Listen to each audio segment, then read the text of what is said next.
सबसे पहले तो कुछ योजनाएं जिनका पहले भी चर्चा से करते रहे, जैसे अभी ने बताया है कि खास करके उसमें जो हमारी जो अनधिकृत कॉलोनीज हैं पूरे हरियाणा में, शहरी क्षेत्र के अंदर या जो शहरी क्षेत्र यानी अर्बनाइज से बाहर भी कुछ बन गई हैं, तो ऐसे कुल मिलाकर के हमारा जो टारगेट था कि 2274 अनियमित कॉलोनियों को हमने 31 जनवरी तक पूरा करना है। उसके अंदर अभी तक जो हो चुकी हैं 1673 ये सब हो चुकी हैं, और आज इस प्रेस कॉन्फ्रेंस के माध्यम से 210 और कॉलोनीज, जिसके अंदर 103 तो टाउन कंट्री प्लानिंग की हैं और 107 अर्बन लोकल बॉडीज की हैं, ऐसे 210 और कॉलोनीज को भी नियमित करने की और मैं घोषणा कर रहा हूं। इन 210 में अधिकांश जो ज्यादा संख्या के जिले हैं, जैसा सिरसा है 37, पलवल 38, कुरुक्षेत्र 35, रोहतक 20, जींद 16, बाकी सब 10 के आसपास हैं। तो ऐसे 13 जिलों के ये कुल 210 कॉलोनीज को नियमित किया जा रहा है, और जो शेष बची हुई हैं उनका भी हम कोशिश कर रहे हैं कि 31 जनवरी तक ये सभी कॉलोनीज, अनियमित कॉलोनीज को नियमित कर दिया जाए, ताकि वहां के विकास कार्य, कुछ कॉलोनीज जो पहले किए थे वो शुरू हो चुके हैं, और भी कॉलोनीज में जैसा जैसा नियमित होती जाएंगे वैसा वैसा उसका बजट हम रिलीज करते जाएंगे। हमने मोटे रूप से इन सब कॉलोनीज के लिए 3000 करोड़ रुपया अलग से रखा था कि इसमें जितना भी आवश्यकता होगी उतना उसमें हम लगा पाएंगे। जो कॉलोनीज नियमित होती जा रही हैं उनमें सब में यानी टाउन कंट्री प्लानिंग हो अथवा अर्बन लोकल बॉडीज हो, no dues certificate, NDC, NOC सब जारी किया जाता है, ताकि लोग अपनी रजिस्ट्रेशन जो है उसमें ठीक से करा सकें। बाकियों में रोका इसलिए हुआ है ताकि सब लोग अपने अपने क्षेत्र के अंदर कोई कमी है उसको पूरा कर लें, और जैसे ही सब कॉलोनीज नियमित हो जाएंगी वैसे ही वहां भी लोग एनओसी, एनडीसी, क्योंकि सभी ड्यूज देंगे तो एनडीसी मिल जाएगा, और एनओसी स्वाभाविक नियमित होते ही वो एनओसी हो जाएगा। लेकिन हमने इसमें जितने भी सर्वेज हैं सैटेलाइट के माध्यम से अथवा ड्रोन के माध्यम से अथवा फिजिकली, वो सर्वे अब लगातार सब शहरों में शुरू हो गए हैं, ताकि कोई नई अनियमित कॉलोनी न बने। अब इसके बाद जो भी नई कॉलोनी हमको ध्यान में आती है उसके खिलाफ कार्रवाई भी की जाती है। हम चाहते हैं कि जितने भी प्लान्ड तरीके से शहरों का विकास, ये बहुत जरूरी है, अन्यथा मशरूम टाइप जो डेवलपमेंट होती है उसमें बाद में सुविधाएं देने में, सर्विसेज देने में भी कठिनाई होती है। इसलिए आगे हमने जो लाइसेंसिंग की जैसी भी सुविधाएं हैं, जैसा तौर तरीका वो हमने बदला भी है, और कम पैसा लगा करके भी हमने दीनदयाल उपाध्याय योजना जैसी योजनाएं भी, आवासीय योजनाएं बनाई हैं, उसका भी आगे विस्तार कर रहे हैं, ताकि लोग अब नियमित कॉलोनियों में ही अपने प्लॉट खरीदें और मकान बनाएं। ये जो डेवलपमेंट मशरूम ग्रोथ है, ये डेवलपमेंट न हो, और जो करे नियमित कॉलोनी के आधार पर करे। इसी प्रकार से दूसरा एक जो विषय है वो है क्षतिपूर्ति पोर्टल पर जो हमने मुआवजे के रजिस्ट्रेशन कराई थी, खास करके जो बाढ़ आई थी। तो जो बाढ़ आई थी उस बाढ़ के समय कई प्रकार का मुआवजा ये हमने घोषणा की थी, जिसके अंदर जो 11 अक्टूबर 2023 को भी हमने जो 5 करोड़ और 96 लाख ये मुआवजा, जिसमें पशुधन है, घर है, वाणिज्यिक संपत्तियां आदि, तो कपड़े, बर्तन, इनकी जो क्षति थी ये पहले कर चुके हैं। आज जो फसलें हैं, फसलों का जो खराबा हो गया था, उस फसलों के खराबे को कपास का छोड़कर, क्योंकि कपास वाला अभी उसका चल रहा है उसका सर्वे, और चूंकि 30 नवंबर तक पोर्टल खुला था कपास के लिए, उसमें सब लोगों ने भर दिया है। इसमें 31 दिसंबर तक कपास का हो जाएगा, लेकिन कपास को छोड़ करके बाकी जिन्होंने दोबारा बिजाई की थी अथवा जो लॉस 25% से लेकर 100% के बीच में आकलन किया गया है, उसका 97 करोड़ और 89 लाख, लगभग 98 करोड़ रुपया इसको आज जारी करने के लिए मैं घोषणा करता हूं। और ये सब अभी जो है इसको बटन के माध्यम से और सबको ऑनलाइन ये भेज दिया जाएगा, और ये सबको आरटीजीएस के माध्यम से उनके खातों में और ये भेजा जा रहा है। जो ये आज 98 करोड़ भेजा है, इससे पहले 5 करोड़ रिलीज कर दिया था। शहरी क्षेत्रों के अंदर जो कमर्शियल जितने भी एस्टेब्लिशमेंट थी उनका नुकसान हुआ था, उसका सर्वे करने के बाद मोटे रूप से सर्वे हो चुका है, लेकिन अर्बन लोकल बॉडी उसको साथ साथ मैनुअली उसको देना उन्होंने जारी कर दिया है। वो भी 6 करोड़ 70 लाख रुपए बना है। और कुल मिलाकर के 40 लोगों का देहांत हुआ था, उनको भी 1 करोड़ 60 लाख रुपए पहले हम दे चुके हैं। 7 लोग अभी ऐसे भी हैं जिनका सत्यापन होना भी बाकी है। कुल 47 डेथ हुई थी। तो ऐसा सब मिलाकर इस बाढ़ के कारण से 112 करोड़ 21 लाख रुपए का मुआवजा ये दिया गया है।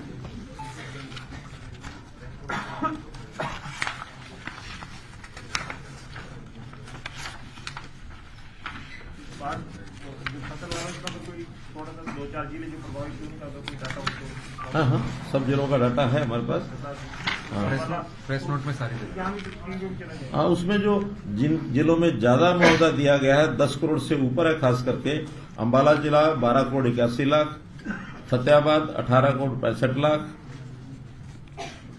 कुरुक्षेत्र 26 करोड़ 94 लाख, महेंद्रगढ़ नहीं, पलवल 5 करोड़ 40 लाख, 10 से ऊपर नहीं है, 5 ही है, यानी 10 करोड़ से ऊपर है। 3-4 जिले ये हैं जो मैंने बताए हैं, अंबाला, फतेहाबाद, कुरुक्षेत्र, ये जो है 10 जिले। बाकी कहीं 5 करोड़ 6 करोड़ 2 करोड़। एक गुरुग्राम जिला ऐसा है जहां इस प्रकार का कोई लॉस बाढ़ के द्वारा नहीं हुआ है। बाकी सभी 21 जिलों में हुआ है। इससे आगे है एक घोषणा, आपको पता है कि हमने विधुर पेंशन योजना और अविवाहित पेंशन योजना, ये 2 योजनाएं घोषणा की थी। उसका भी 1 दिसंबर 2023 से वो फाइनल होकर के और डिपार्टमेंट ने उसको रिलीज करने के लिए फाइनल कर दिया है, क्योंकि ये 1 दिसंबर 23 से इनको पेंशन मिलेगी इस महीने की। और हमेशा जो पेंशन जिस महीने की होती है वो पेड इन नेक्स्ट मंथ होती है। तो दिसंबर की जो पेंशन होगी वो 7 जनवरी को जाएगी, जनवरी की पेंशन 7 फरवरी को जाएगी। तो आज इसका जो आंकड़ा है अभी जो वेरीफाई हो गया है, बाकी सर्वे चल रहा है, तो 12,882 विधुर और 2,026 अविवाहित। लेकिन संख्या इससे ज्यादा है क्योंकि अब इसका वेरिफिकेशन भी करना जरूरी होता है। कई बार व्यक्ति की जानकारी पूरी उपलब्ध होती नहीं है। विधुर भी कई बार दोबारा शादी करा लेते हैं।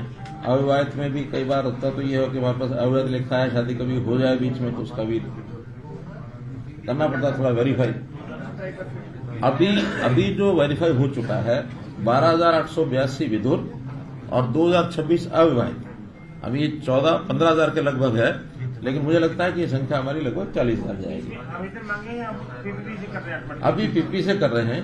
जब पीपी का कंप्लीट वेरिफिकेशन हो जाएगा फिर जो बचेंगे उसका हम आवेदन मांगेंगे। तो ये अभी से आवेदन है जी सर, पीपीपी करने के बाद पैरेलल चला रहे हैं। हाँ, तो ये अभी तक तो पीपी से निकाला है, कोई आवेदन लिया नहीं है। लेकिन अब पीपीपी का जैसे ही कंप्लीट हो जाएगा साथ साथ में आवेदन भी लेंगे कि कोई रह ना जाए। इस प्रकार का ये सारा किया जाएगा। एसएमएस अभी जा रहा है, इनको सबको एसएमएस जा रहा है कि आपकी पेंशन लागू हो गई है, पेबल इन जनवरी। वार्षिक जैसे 3,000 रुपये है तो ये 15,000 रुपये लोगों का जो जाएगा, तो 3,000 का मतलब हिसाब लगा लें, 15 3 45 4.5 करोड़ रुपया महीना बढ़ेगा, ये आगे बढ़ेगा। अभी 27 बचा, लेकिन अगला महीने से 3,000 हो जाएगा। अच्छा, क्या आपको मालूम नहीं? दिसंबर वो तो जनवरी वाली फरवरी में मिलेगी ना। हाँ हाँ, अभी ये दिसंबर की 2750, लेकिन जनवरी से जो आगे फरवरी मिलेगी वो 3,000। वो तो सभी का, जैसे ओल्ड एज, इसका एक पैमाना ये है कि ओल्ड एज पेंशन जितनी होगी उतनी ही पेंशन जितने भी कैटेगरीज हैं, चाहे विधुर है, विधवा है, चाहे उसमें कैंसर की है या और भी कई तरह की पेंशन ये ऐसी हैं, सामाजिक सुरक्षा पेंशन के अंतर्गत ये सारा मिलेगा। और इसमें जो इनकम का, जैसे हमने पहले पता ही है कि अपने को ओल्ड एज वाली में 3 लाख रुपया वार्षिक का जैसे है, तो ये पेंशन विधुर के लिए तो 3 लाख रुपया ही रखा है, क्योंकि विधवा के लिए भी 3 लाख है तो विधुर के लिए भी 3 लाख है वार्षिक आय। लेकिन अविवाहित की वो 180 ही रखी है कि 180 से कम है तो उनको ये मिलेगी। 60 वर्ष तक ये मिलेगी। 60 वर्ष के बाद ये सारी जितनी तरह की पेंशन होती हैं ये ऑटोमेटिकली फिर ओल्ड एज में कन्वर्ट हो जाती है।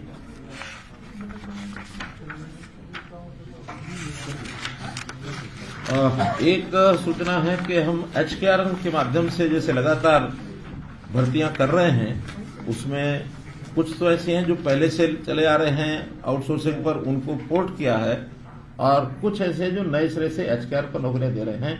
तो इसमें आज एक नई खेप 986 लोगों की है जिनको नौकरियां देंगे।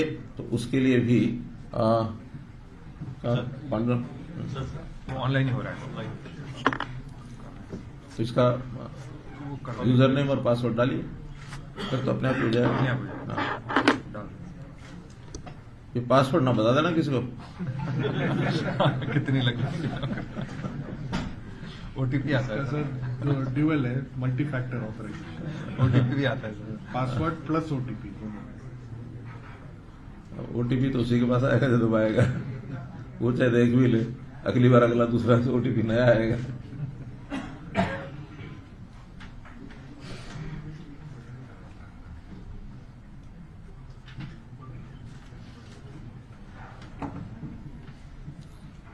नौ सौ 86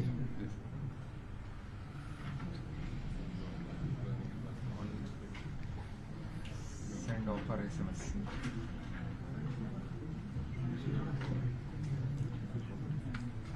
आज ही देनी है भाई, अभी वेट नहीं चला करना। गया था ऑफर SMS। हाँ।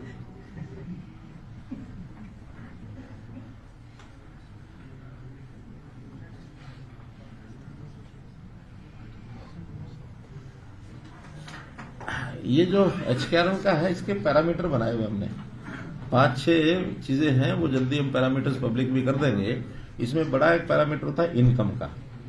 अभी तक lower the income higher the rank, 1 lakh से नीचे का जो इनकम मैंने पहले रखी हुई थी वो 50 अंक तो 150 में से केवल 1 लाख की इनकम से नीचे है 50 अंक उसको मिल जाते थे, और 1.5 लाख तक अगर इनकम होती थी तो उसको 40 अंक उसको भी मिल जाते थे। बल्कि शुरू में तो 40 और 50। जी सर, उसका 50 और 100 रखी थी अंत्योदय के लिए। हाँ। ग्रो घटा के फिर 50 का। अभी जो है नए से उसमें इनकम का थोड़ा कम करके और चीजों में बढ़ाया है, जिसमें क्वालिफिकेशन है, सेम ब्लॉक है, और जो स्पेशल कैटेगरीज हैं, विडोज हैं, दिव्यांग है, ऐसे कुछ हैं। CET का भी उसमें अंक रखे हैं कि अगर CET पास है तो उनको अलग से अंक दिए जाते हैं। तो ऐसा बहुत ही एक ट्रांसपेरेंट तरीके से उसका सिलेक्शन कंप्यूटराइज सॉफ्टवेयर से होता है, और जो उसमें हाईएस्ट रैंकिंग के लोग होते हैं उसको दे देते हैं। अब इसमें हमने ब्लॉक लेवल को थोड़ा सा और फोकस किया कि नौकरियां छोटी हैं क्लास 4-3 की, जिस ब्लॉक में आदमी रहता है उस ब्लॉक में उसको मार्क्स ज्यादा देंगे, एडजॉइनिंग ब्लॉक में कम देंगे, और एडजॉइनिंग से बाहर होगा तो वो अंक बिल्कुल नहीं मिलेंगे, ताकि व्यक्ति को दूर नौकरी ना मिले। वरना HKRN में भी ये जो शिकायत आती रहती है कि हमको तो उस समय तो सहमति दे देता है कि नौकरी मिल रही है, फिर वो किसी को 150 किलोमीटर, किसी को 200 किलोमीटर मिली, बाद में फिर वो ट्रांसफर की परेशानी होती है। ट्रांसफर इसमें होता नहीं है, क्योंकि ये एक साल का कॉन्ट्रैक्ट नौकरी है, या अगले साल फिर से उसकी बारी आ सकती है तो अपने स्थान पर कहीं नजदीक जा सकता है, इसलिए उसको हमने मार्क्स ज्यादा दिए हैं। कुछ सूचनाएं हैं। एक सूचना है कि हरियाणा विधानसभा का सत्र कल से शुरू हो रहा है। आज बिजनेस एडवाइजरी कमेटी की मीटिंग होगी, और बिजनेस एडवाइजरी कमेटी में ही उसका तय किया जाएगा कितनी सिटिंग्स होंगी। हमने आने के बाद जो एक वादा किया था कि हर वर्ष 3 सेशन हुआ, 3 बार विधानसभा का हुआ करेगा सेशन, तो वो 3 बार हम लगातार कर रहे हैं। इससे पहले 2 बार से ज्यादा कभी हुई नहीं। पहले तो एक बजट सेशन होता था और एक शीतकाल मानसून ये होता था। अभी जो है हमने बजट, मानसून और शीतकाल 3 शुरू कर दिए, और तीनों का परंपरा लगातार चल रही है। इसलिए ये जो शीतकालीन सत्र है ये हमारा कल से शुरू हो रहा है, और बिजनेस एडवाइजरी कमेटी के माध्यम से इसकी जानकारी मिलेगी। एक दूसरी सूचना है कि इस सेशन में हम एक राज्य गीत ये लाने वाले हैं। बहुत से प्रदेशों ने राज्य गीत, स्टेट सॉन्ग,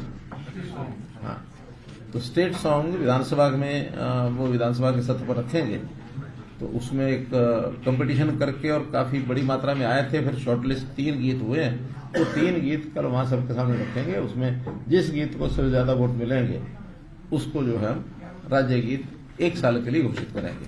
1 साल के बाद फिर ओपन होगा, नए सिरे से इसी को एक्सटेंशन देना, कोई नया बनाना, तब तक लोगों के विचार भी आ जाएंगे, अनुभव आ जाएंगे, इसको इस प्रकार से करने वाले हैं। एक सूचना है कि हमारे हरियाणा राज्य के जो ऊर्जा दक्षता सूचकांक, इसमें देश भर में दूसरा पुरस्कार मिला है, energy efficiency index, energy efficiency index. इसमें हरियाणा को देश भर में दूसरा स्थान मिला है और आज ही राष्ट्रपति महोदया वो जो पुरस्कार है वो हरियाणा को देने वाली है। हमारे ऊर्जा मंत्री वहां गए हैं। एसवाइल बड़ा गंभीर ये विषय रहता है, तो उसमें एक कदम और आगे बढ़ाते हुए हमारे केंद्रीय जो जल शक्ति मंत्री हैं श्री गजेंद्र सिंह शेखावत, उन्होंने एक मीटिंग आहूत की है।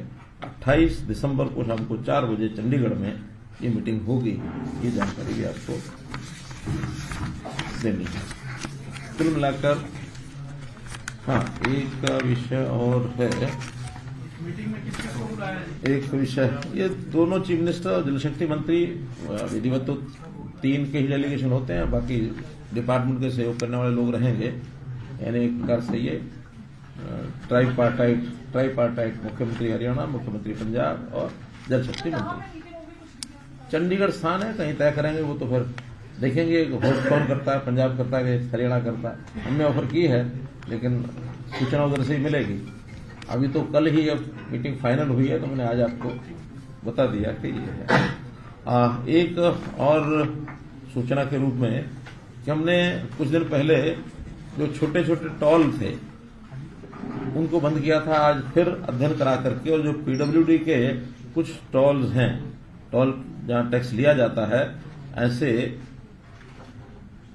2, 3, 5 और 6 और 7 टॉल हैं, इनको बंद करने की घोषणा ये मैं करता हूं।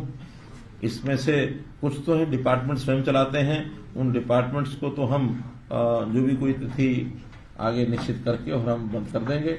लेकिन जो एजेंसीज को जो जहां हमने एंटरप्रेन्योर लगाए हुए प्राइवेट, उनकी टर्म होती है कि कब कब वो खत्म होंगे, ताकि उनका साल का जो कॉन्ट्रैक्ट होता है वो समाप्त होते ही उसको बंद कर देंगे।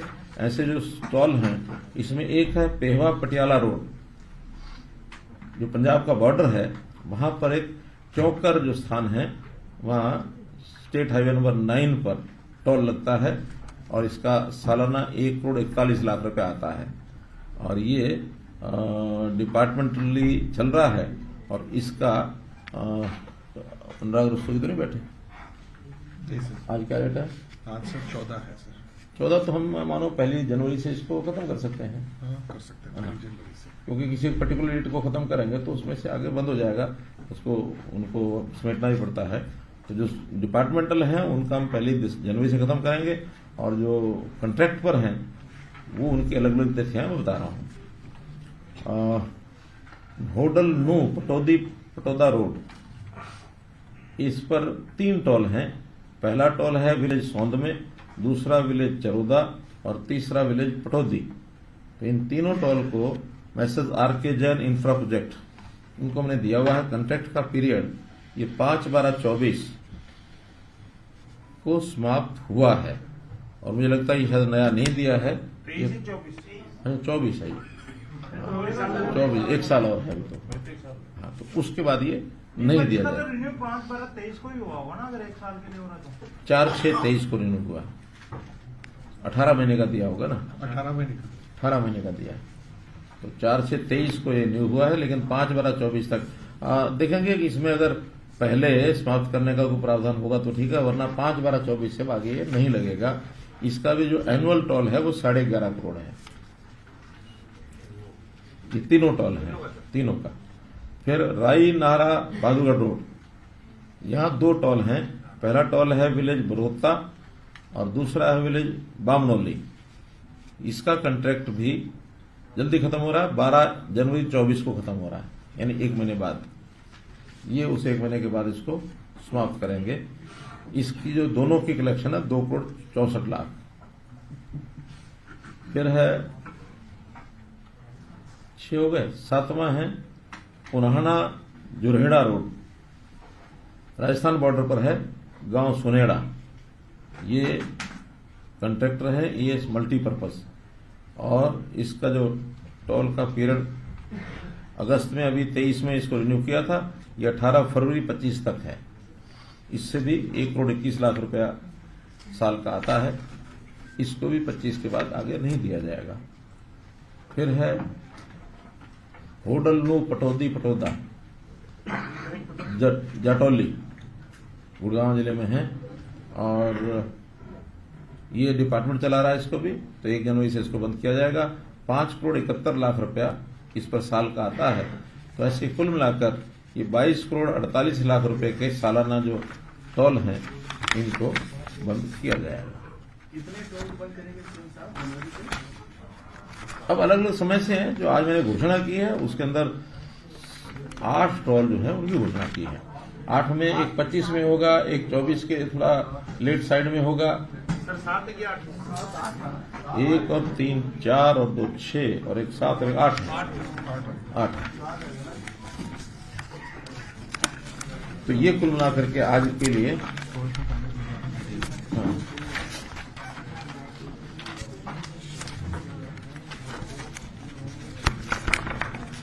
अब कोई बाकी विषय तो मैं समझता हूँ सदन